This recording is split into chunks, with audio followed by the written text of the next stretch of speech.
గరీబా కాదా? గరీబే కదా. మిగతా వాళ్ళు గరీబులకు ఇచ్చింటారు కదా. లోపల చూడండి సార్ చెప్తాను. బ్రదర్, నేను దీనికంటే అధ్వానమైన ఇల్లు నుంచి బయటకు వచ్చాను చెప్పకు. విను, నేను చెప్పేది నువ్వు విను.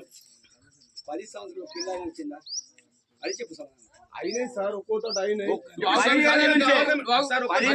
నేను చెప్పేది విను. 10 సంవత్సరాల నుంచి ఒక పిల్ల అయినా వచ్చిందా? శంకర్ అన్న గవర్నమెంట్ గవర్నమెంట్ ఉన్నాడు, ఒకసారి అతన్ని అడగండి. మరి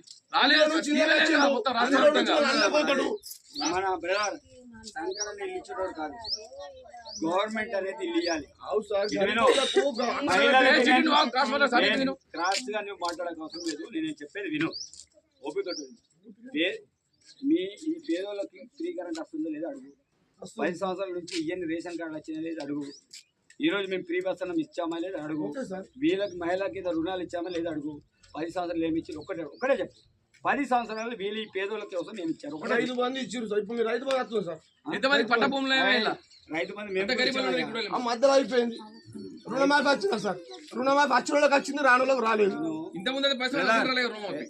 రుణమాఫీ 2 లక్షలు చేశాం. ఓకే సార్, వచ్చిన వాళ్ళకి వచ్చింది, రాని వాళ్ళ పరిస్థితి. నువ్వు అన్ని రాసుకొచ్చాను అడగకు.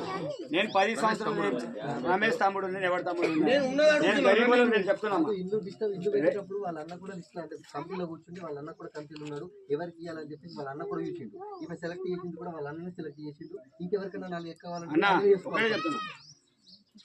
ఇట్లాంటి ఆర్గ్యుమెంట్